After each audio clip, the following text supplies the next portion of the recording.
শ্রমিকদের ব্যাপারে সমস্ত নবীরা শ্রম দিয়েছেন, কোন নবী এমন নাই যে শ্রম দেন নাই। সকলে কাজ করেছেন, সকলে কাজ করেছেন।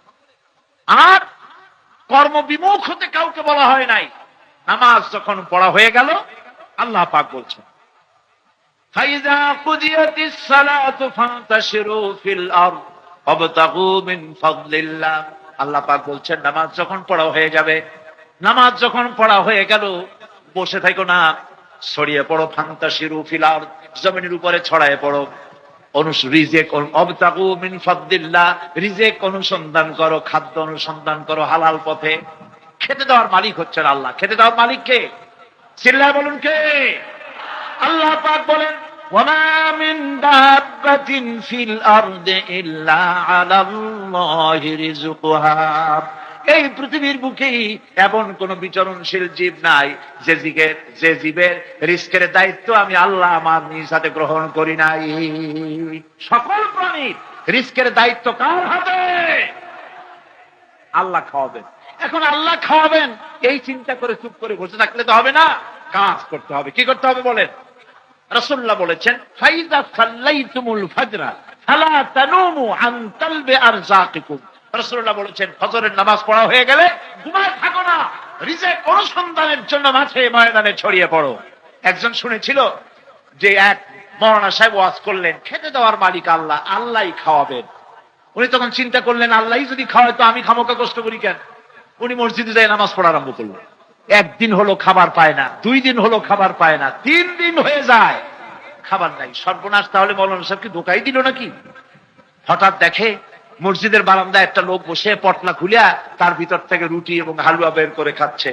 এ তখন মনে মনে ভাবলো আমারে তো আর দেখতে পাচ্ছে না এই লোক, তো আমি তার একটু দৃষ্টি আকর্ষণ করি। সেজন্য সে মসজিদের ভেতরে বসে গলায় খাকড়া দিল। মসজিদের বারান্দায় যে খাচ্ছিল সে ভেতরে তাকিয়ে দেখে একটা লোক তার চোখ টুক গর্তে চলে গেছে। বুঝলো লোকটা অনাহারী। সাহেব বক্তৃতা করছে ঠিক, কিন্তু ব্যাখ্যাটা ঠিক মতো দিতে পারেনি। আরেকদিন ওই মাওলানা সাহেব ওয়াজ করছেন, ভাইয়েরা কোনো চিন্তা করবেন না, রিজিকের মালিক আল্লাহ। ওই লোক মাঝখান দিয়ে দাঁড়ায় গেছে, হুজুর ওয়াজ তো করেন, একটু ব্যাখ্যা টাকা দিয়ে করিয়া। বলে কিরকম? আল্লাহ ঠিকই রিজিক দেন, সেজন্য 3 দিন অপেক্ষা করা লাগে, একটা গলা খাকড়া দেওয়া লাগে, তারপর একটা রুটি আর একটু হালুয়া পাওয়া যায়।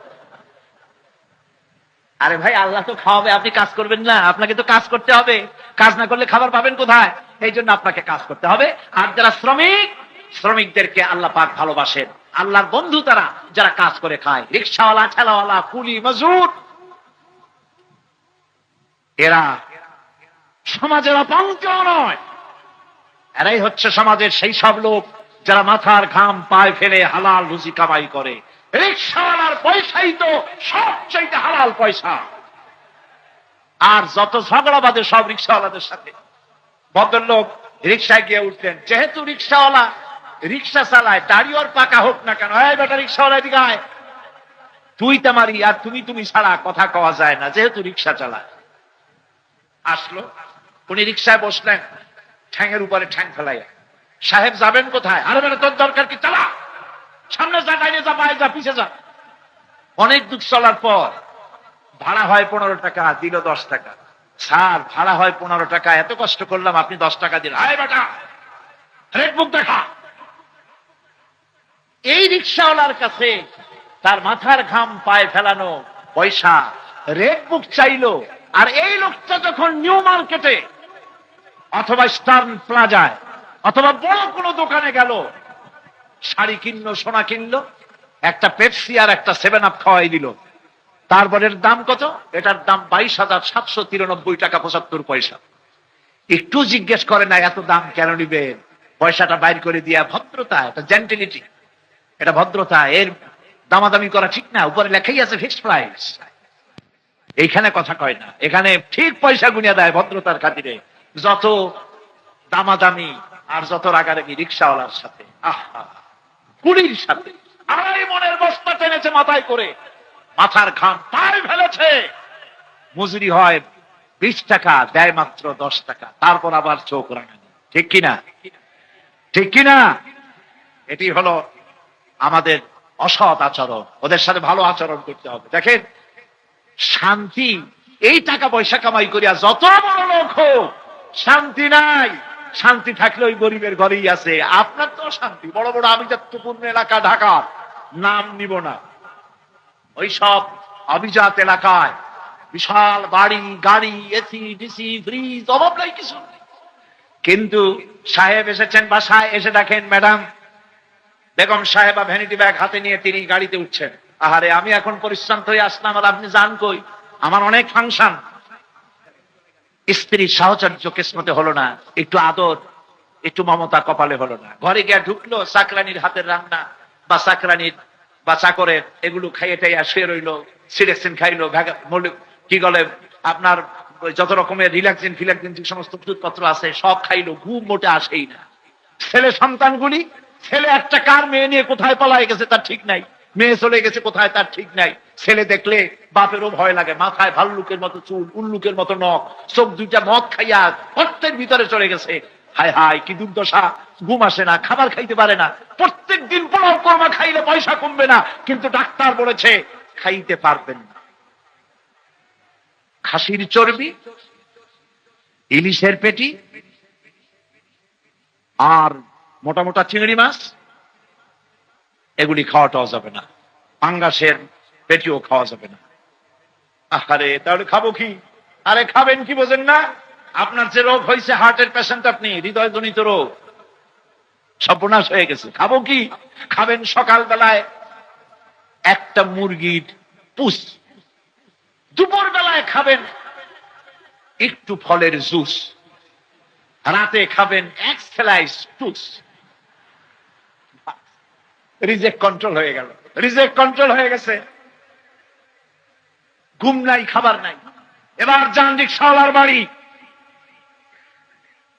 এবার যান আপনি কুলির বাড়ি, মজুরের বাড়ি, আর বাড়ি নাই, শুয়ে আছে রাস্তার পাশে পলিথিন দিয়া, চাল দিয়া, সারাদিন আড়াই মনের বস্তা টেনেছে, পায়ে প্যাডেল করে রিক্সা চালাইয়া যে পয়সা পেয়েছে, ভালো আটা কিনতে পারে নাই, ভালো চাউল কিনতে পারে নাই, কোন রকম রান্না করেছে বউ, ঘরে গিয়ে বসেছে পচা ডাইল আর একটুখানি ভাত বা রুটি, এগুলি নিয়ে স্ত্রীর পাশে বসে খাওয়াচ্ছে।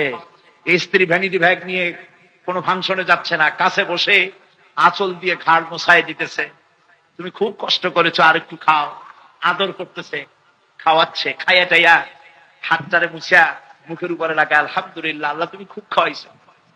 এরপরে শুয়ে গেল, ওর পালঙ্ক নাই, ওর গদি নাই, ওর স্প্রিং এর খাট নাই, ওর ফোম নাই, শর্ট বিছানো বিছানা আর বালিশ, ইটের উপরে কভার লাগানো, এইটা মাথার তলে দিয়ে ঘুম দিল। এমন ঘুম, নাকের গর্জনে ট্রাকের ইঞ্জিন ফেল। শান্তি কোথায়? শান্তি 10 তলা বিল্ডিং এ নাই। শান্তি যদি আল্লাহ দেন, তাহলে ছেঁড়া খাতার ভিতরে ওখানেও আল্লাহ শান্তি দিতে পারেন।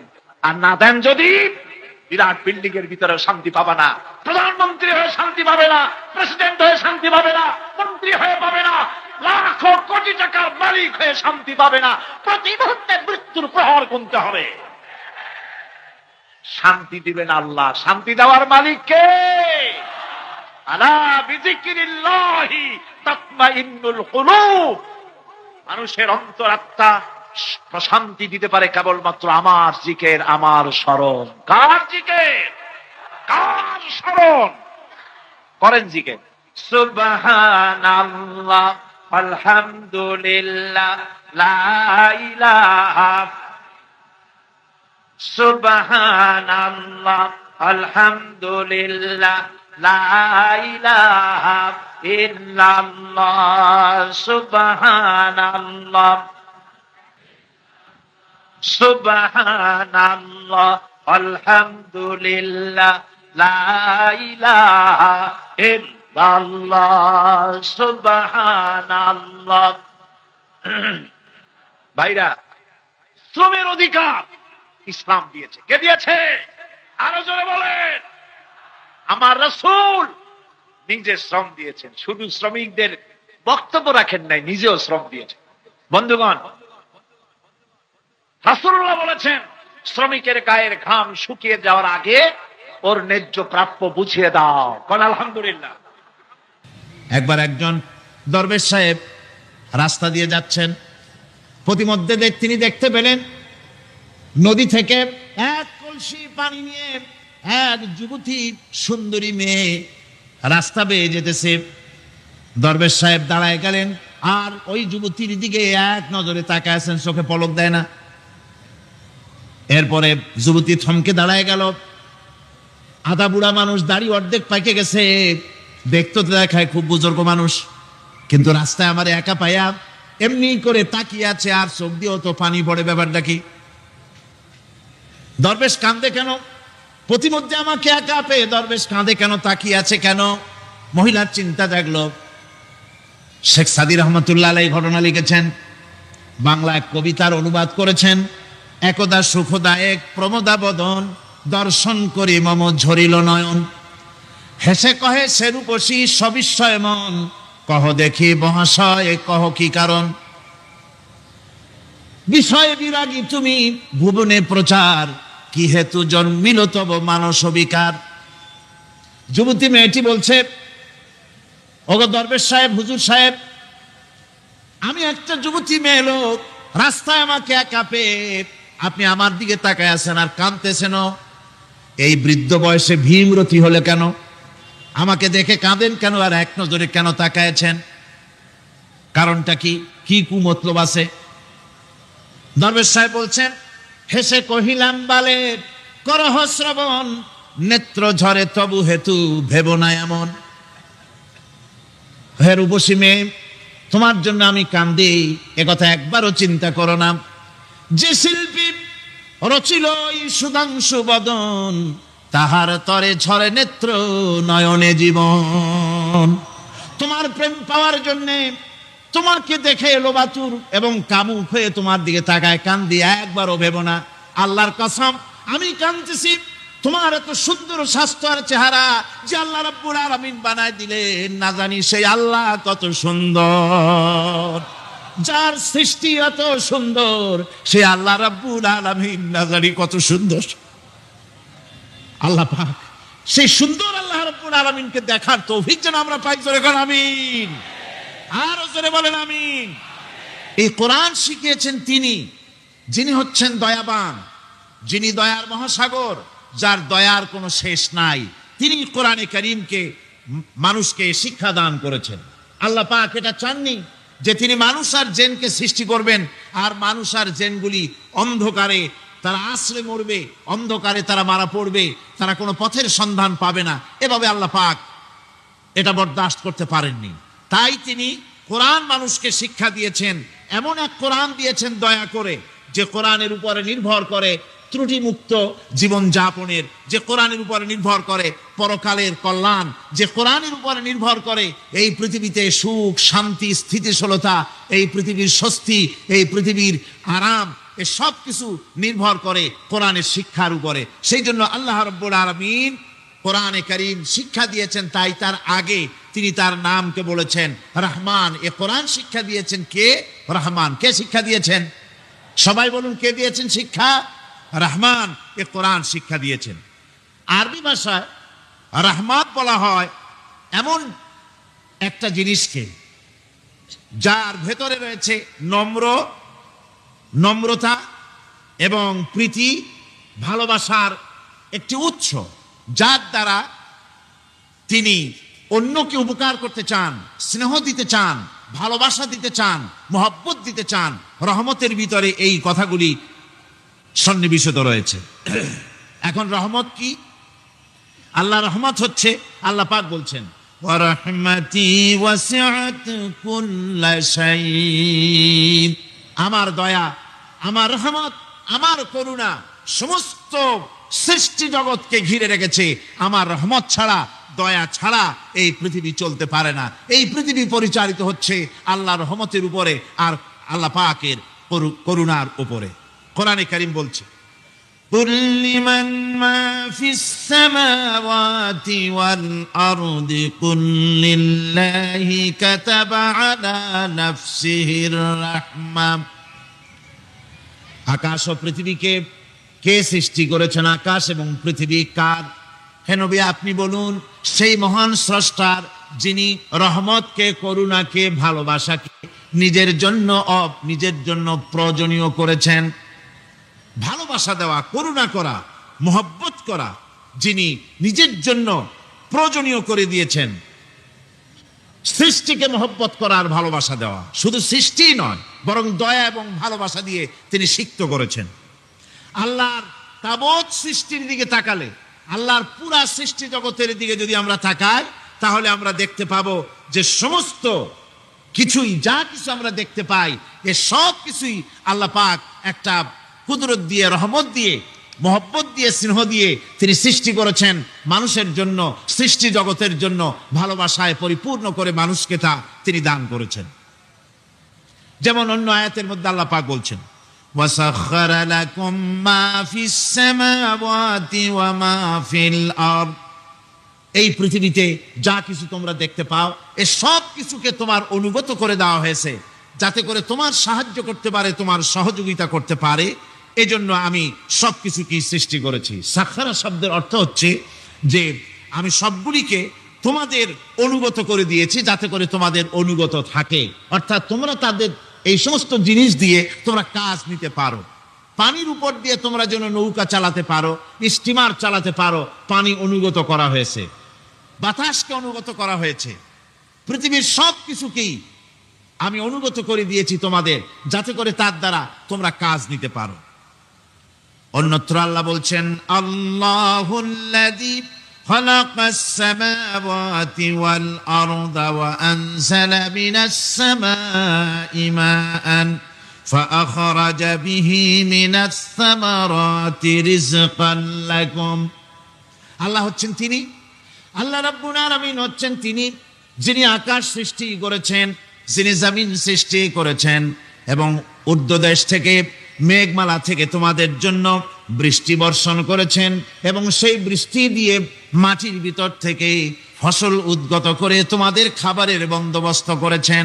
তিনি হচ্ছেন আল্লাহ পাক। তার দয়া পৃথিবীর সব জায়গায় ছড়িয়ে আছে।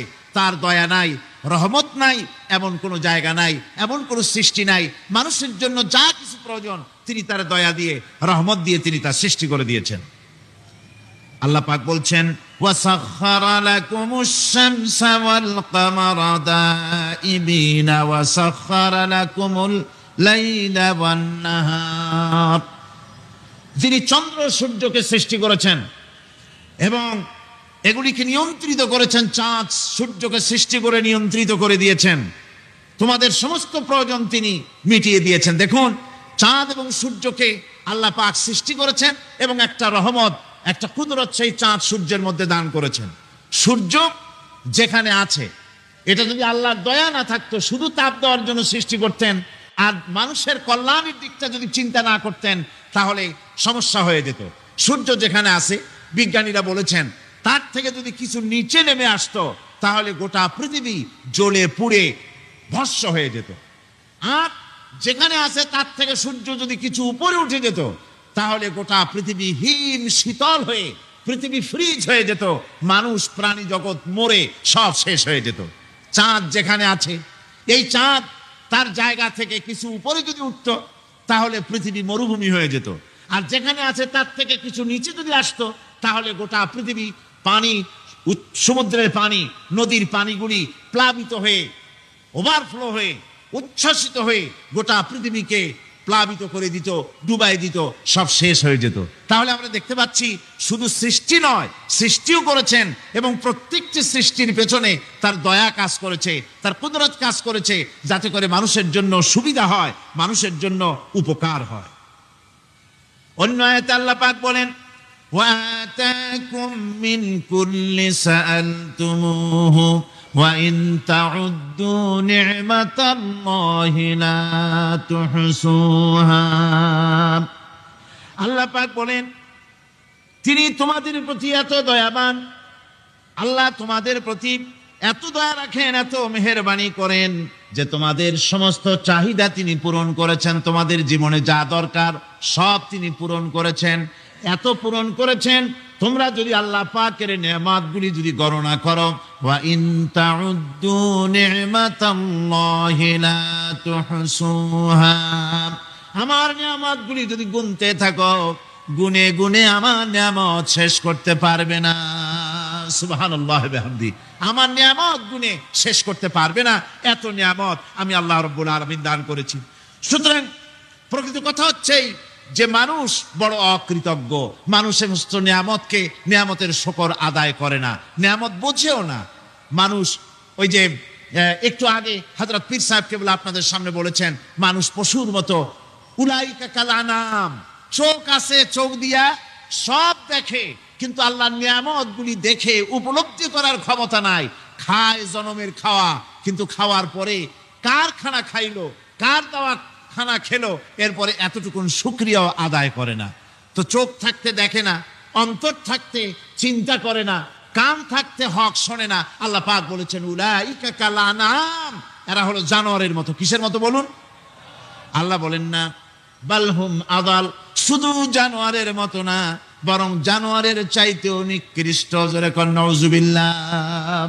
যাদের চোখ থাকতে দেখলো না, কান থাকতে শুনলো না, অন্তঃকরণ থাকতে বিবেচনা করলো না, এরা চতুষ্পদ জানোয়ারের মতো।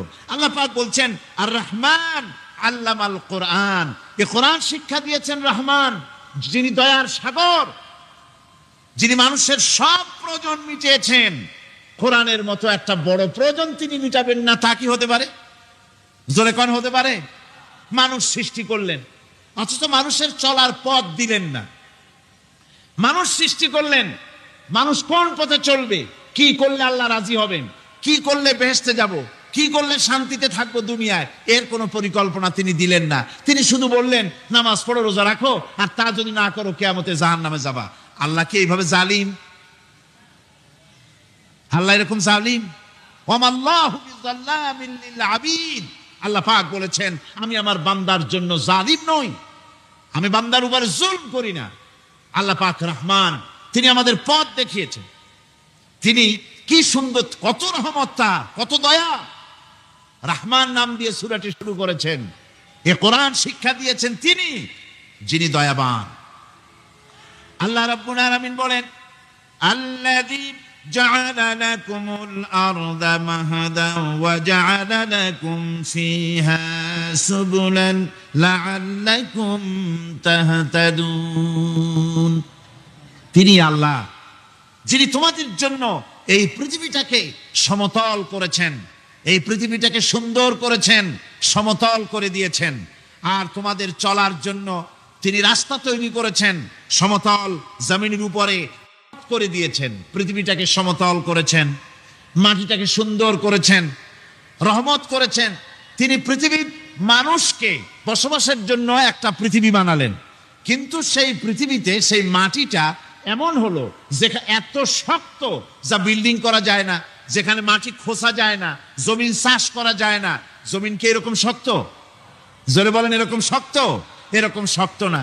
আবার বৃষ্টি পড়লে যে কাদা হয়, ওই রকম যদি জনমের মতো আল্লাহ কাদা বানায় দিতেন যে মানুষ দাঁড়াইতেই পারে না, কাদার মধ্যে ডুবে যায়, এরকম যদি অবস্থা হতো, তাহলে এই পৃথিবী, এই জমিনের উপরে মানুষ বাড়ি ঘর বানাইতে পারতো না। ঠিক কিনা কন? আল্লাহ পাক বলছেন আমি একটা ভারসাম্যের মাধ্যমে এই পৃথিবীকে, এই জমিনকে সৃষ্টি করছি, এবং এই জমিন যেন তোমাকে নিয়ে নড়াচড়া করতে না পারে সেজন্য আমি পাহাড় দিয়েছি। পাহাড়গুলিকে কিলকের মতো, পেরেকের মতো খিল মেরে দিয়ে পৃথিবীটার ভারসাম্য রক্ষা করেছি, যাতে করে তোমাকে নিয়ে টালমাটাল হতে না পারে। এই সুন্দর করে পৃথিবীটা বানালাম। তারপরে وَلَقَدْ مَكَّنَّاكُمْ فِي الْأَرْضِ وَجَعَلْنَا لَكُمْ فِيهَا مَعَائِشَ قَلِيلًا مَا تَشْكُرُونَ। আল্লাহ পাক বলেন আবার দেখো, এই জমিনে আমি তোমাদেরকে প্রতিষ্ঠিত করেছি, আর জমিনের উপরে তোমরা যাতে রুজি রোজগার করতে পারো সে ব্যবস্থাও আমি করে দিয়েছি। জমিন সৃষ্টি করেছি, আবার রুজি রোজগার করবে সে ব্যবস্থাও আমি তোমাদের জন্য করে দিয়েছি। এই পৃথিবী তুমি চাষাবাদ করবে, তাতে ফসল হবে সে ব্যবস্থা করে দিয়েছি, বাড়ি ঘর বানাবে সে ব্যবস্থা করে দিয়েছি। তারপরে পৃথিবীর এ মাটির নিচে তোমার জন্য সম্পদ রেখেছি, সমুদ্রের ভিতরে, নদীর ভিতরে, সেখানেও তোমার জন্য সম্পদ রেখেছি। আমি রহমান সব প্রয়োজন মিটিয়েছি। শুধু এর জন্য নয় যে সৃষ্টি করলাম, ইবাদত করলাম আর জাহান্নামে পাঠিয়ে দিলাম, তা তো না। তোমাকে আমি সৃষ্টি করেছি, তোমার প্রয়োজন, যত প্রয়োজন তোমার ছিল জীবনে, সমস্ত প্রয়োজনগুলি আমি মিটিয়েছি।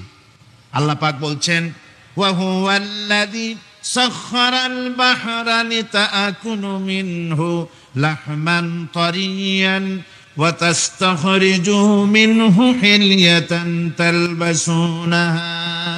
আল্লাহ পাক বলেন এই সমুদ্রকে আমি আল্লাহ তোমার নিয়ন্ত্রিত, তোমার নিয়ন্ত্রণাধীন করে দিয়েছি সমুদ্রকে, আর তার ভিতরে তাজা মাংস, তাজা গোশত তোমার জন্য রেখেছি, খাবার রেখেছি।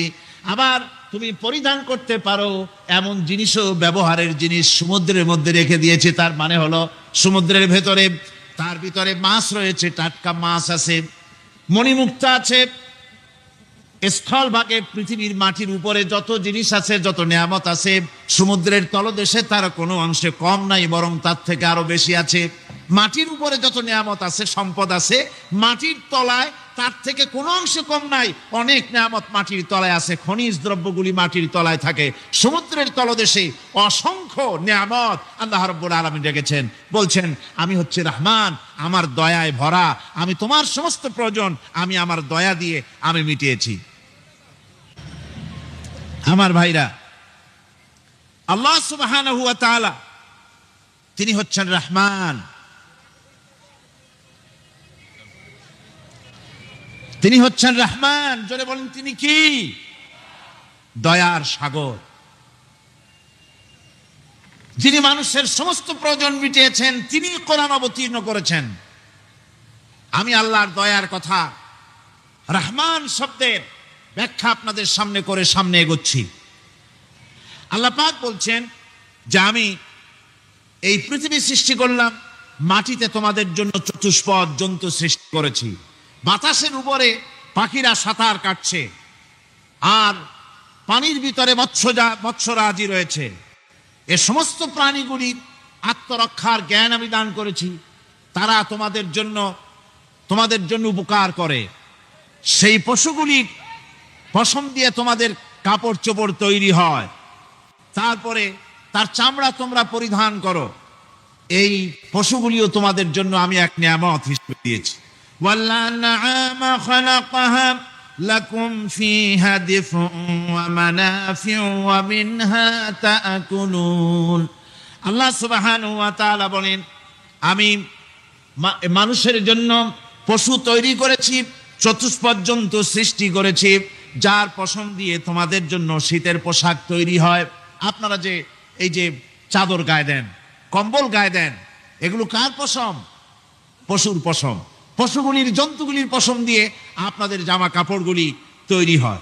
তারপরে এই পশু আপনাদের জন্য বাড়িতে পাহারা লাগায়। আল্লাহ পাক বলছেন এছাড়া